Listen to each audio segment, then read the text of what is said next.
की। बात भारत के एकीकरण की थी। भारत अब आजाद था। एक पड़ोसी मिला, पाकिस्तान। रियासतों के सामने 3 रास्ते थे, भारत, पाकिस्तान या स्वाधीन रहने का विकल्प। रियासती काम के प्रमुख बने श्री वल्लभ भाई पटेल और सचिव बने श्री वीपी मेनन। पटेल के सामने चुनौती थी रियासतों का एकीकरण, पर समस्या तो बस जूनागढ़, हैदराबाद, जम्मू और कश्मीर के एकीकरण में थी।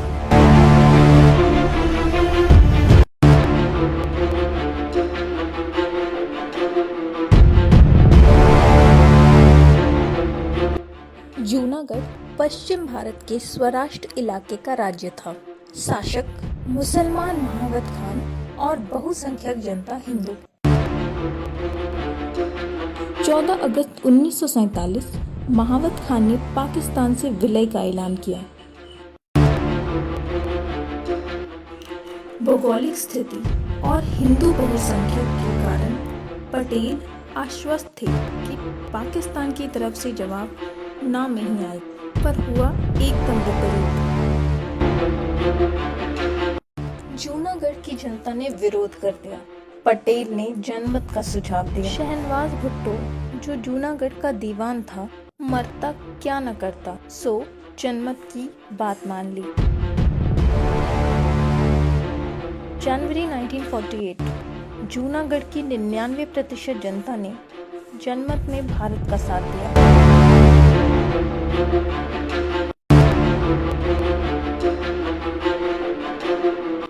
आखिरकार जूनागढ़ भारत का हिस्सा बना। जूनागढ़ कश्मीर के खेल का मोहरा था बस। कश्मीर जिन्नाह का सपना था।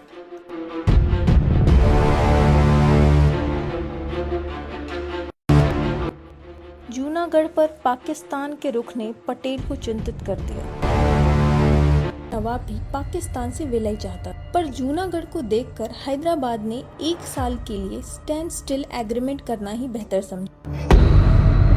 राजा हरि सिंह असमंजस की स्थिति में थे।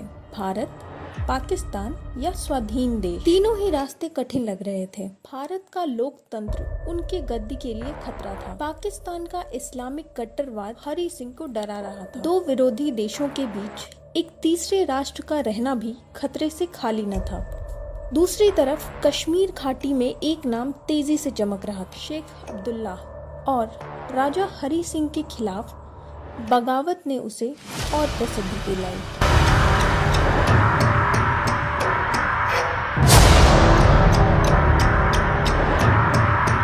जिन्नाह का कश्मीर के प्रति उतावलापन बढ़ता जा रहा था। 20 अक्टूबर 1947 को पाकिस्तान ने भारत पर हमला कर दिया। ये जिन्नाह की सबसे बड़ी भूल थी। हरि सिंह अपनी सेना को लेकर आत्मविश्वास से भरे हुए थे, पर जब पाकिस्तान की सेना पूरी तक पहुंची, तब तक हरि सिंह की सेना के अधिकतर मुसलमान सैनिकों ने दल बदल लिया।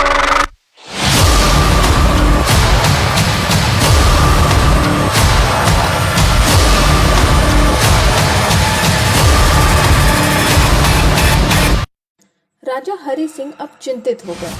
श्रीनगर से जम्मू चले गए। राजा हरि सिंह ने भारत से मदद की गुहार लगाई।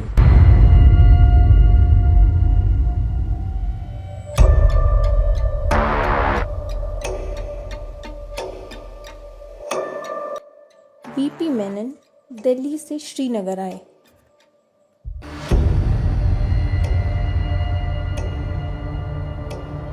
भारत की तरफ से मदद का भरोसा दिलाया। दिल्ली में मीटिंग हुई। पटेल, नेहरू और माउंटबेटन तीनों थे। माउंटबेटन ने साफ कह दिया, जब तक कश्मीर भारत का हिस्सा नहीं बनता, सैन्य सहायता का कोई सवाल पैदा नहीं होता। ये संदेश लेकर मेनन वापस हरि सिंह के पास गए। पाकिस्तान के कश्मीर विजय के बीच एक शख्स था, आज़ाद भारत के पहले महावीर चक्र सम्मानित ब्रिगेडियर राजेंद्र सिंह और उनके 150 लोगों की सैन्य टुकड़ी। जब पाकिस्तान की कबीलाई सेना उरी पहुंची तो ब्रिगेडियर राजेंद्र सिंह ने उरी से श्रीनगर को जोड़ने वाला पुल ध्वस्त कर दिया। इस कारण कश्मीर को 2 दिन का समय मिला। ये 2 दिन की बदौलत आज कश्मीर भारत का हिस्सा है। 26 अक्टूबर पाकिस्तान की कबीलाई सेना आखिरकार श्रीनगर की ओर बढ़ी।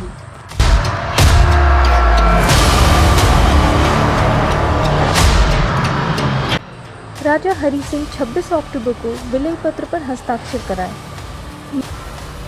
एलन फिर से दिल्ली लौट आए।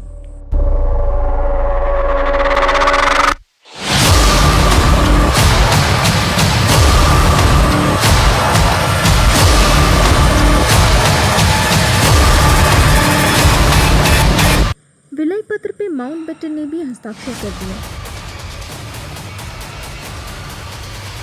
27 अक्टूबर कश्मीर अब भारत का हिस्सा था।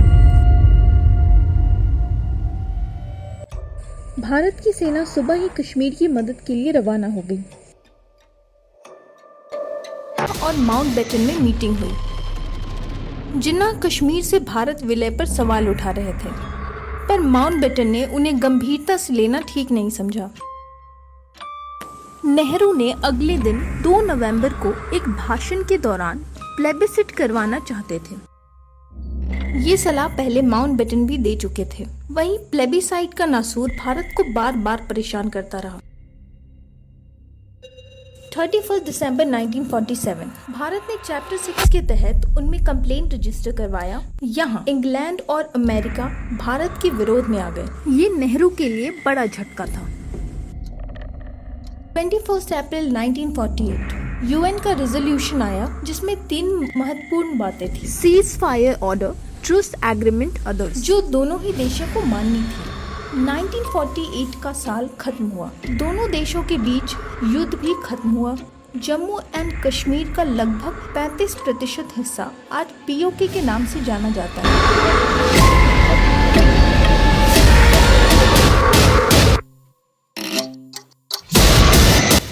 हैदराबाद का स्टैंड स्टिल एग्रीमेंट अब खत्म हो गया था और वहाँ की उग्रवादी संगठन MIM नवाब के पाकिस्तान विलय या आज़ाद हैदराबाद को सपोर्ट कर रहा था। इधर कश्मीर में शेख अब्दुल्लाह इमरजेंसी के दौरान वहाँ के प्रशासनिक प्रधान रहे।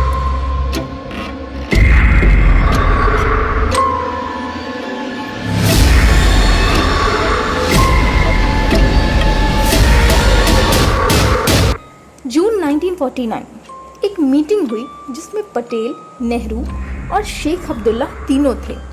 इस मीटिंग को लोग दिल्ली अंडरस्टैंडिंग के नाम से भी जानते हैं। दिल्ली अंडरस्टैंडिंग के बाद जम्मू एंड कश्मीर से 4 व्यक्ति कॉन्स्टिट्यूएंट असेंबली के सदस्य बने। शेख अब्दुल्ला, अफजल बैग, मसूद और मोतीराम बागड़ा। सर्वसहमति से आर्टिकल 306 क्लॉज ए को ड्राफ्ट किया गया, जो बाद में आर्टिकल 370 बने। संविधान का part 21 temporary and transitional provisions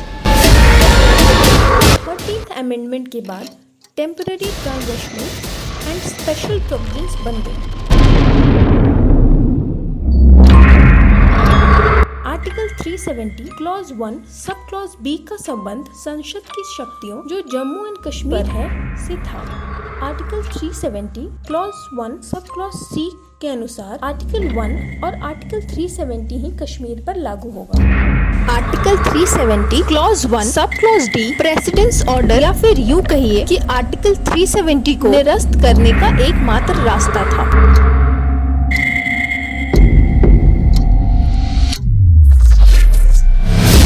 article 370 clause 3 के अनुसार संविधान सभा के रिकमेंडेशंस पर प्रेसिडेंट्स ऑर्डर के द्वारा आर्टिकल 370 को निरस्त किया जा सकता है।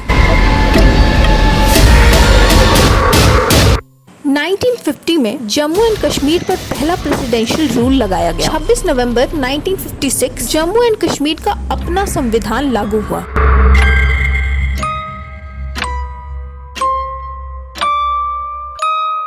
जम्मू एंड कश्मीर में संविधान सभा 1957 में समाप्त हो गई थी। इस बीच शेख अब्दुल्ला कश्मीर के प्रधानमंत्री थे। शेख अब्दुल्ला अब थोड़ा पाकिस्तान की ओर झुकने लग गए थे। श्यामा प्रसाद मुखर्जी कश्मीर के स्पेशल स्टेटस से नाखुश थे। कश्मीर में ही विरोध के दौरान उनकी गिरफ्तारी हुई। 23 जून 1953 को नजरबंद की हालत में मृत्यु।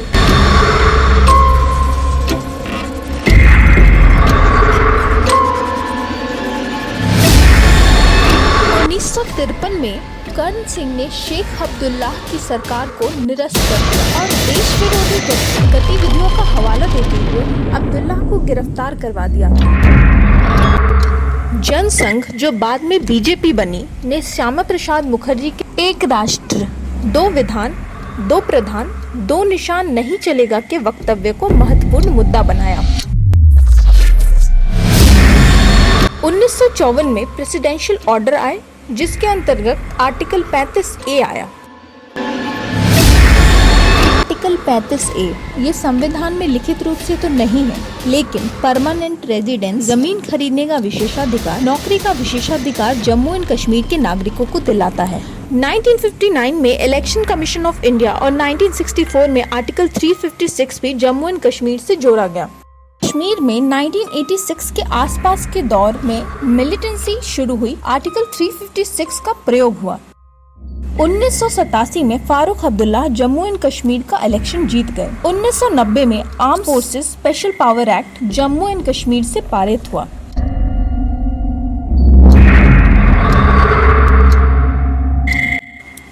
2014 में बीजेपी का एजेंडा आर्टिकल 370 को हटाना था। अब मोदी साहब क्या कर लेंगे? 370 की बात करते हैं। वो कभी भी अगर वो 10 दफा भी हिंदुस्तान के प्राइम मिनिस्टर बनेंगे, वो 370 को नहीं छू सकते। फिर आया 5 अगस्त 2019। एक ऐतिहासिक आर्टिकल 370, जिसके द्वारा जम्मू कश्मीर स्टेट को देश के साथ जोड़ा गया था और 70 साल में लाखों लोगों ने कुर्बानियां दी हैं।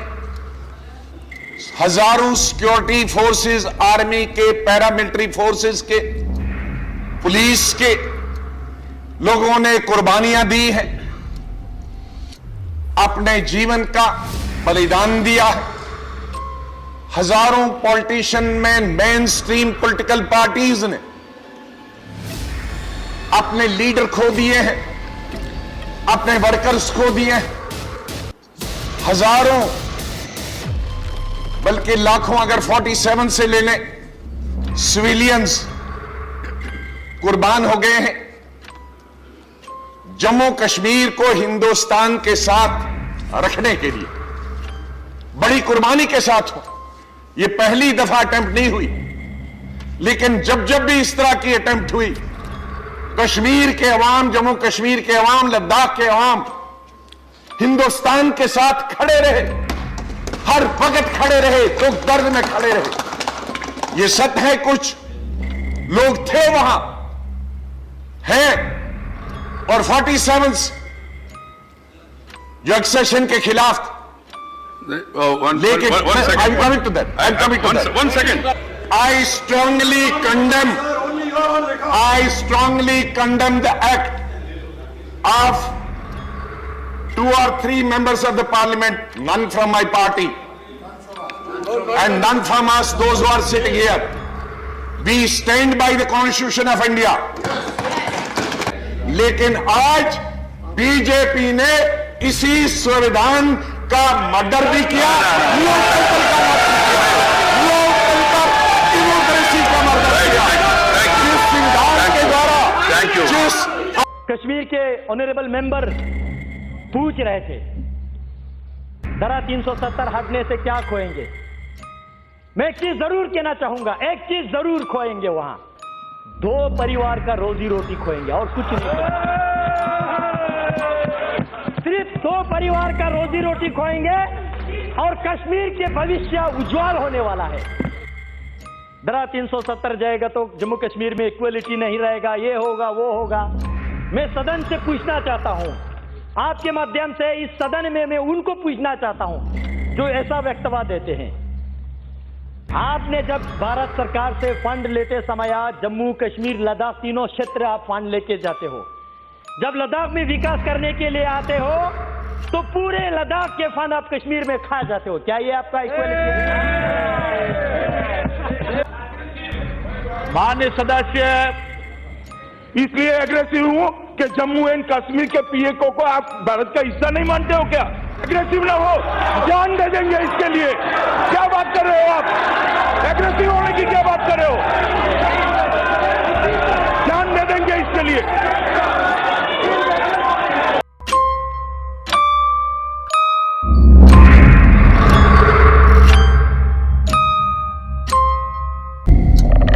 पाँच अगस्त 2019।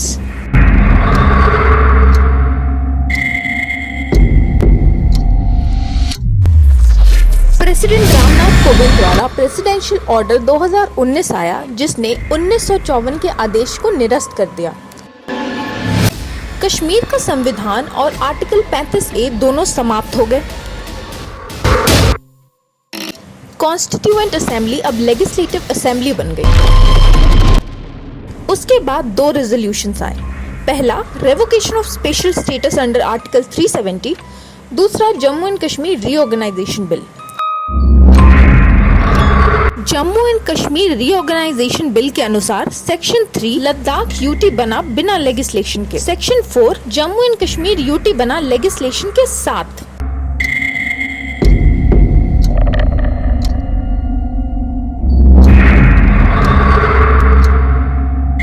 ड्यूअल सिटीजनशिप अब सिंगल सिटीजनशिप में बदल गई। तिरंगा अब एकमात्र झंडा था। माइनॉरिटीज को रिजर्वेशन मिला। अन्य राज्यों के लोग अब वहां जमीन खरीद सकते थे।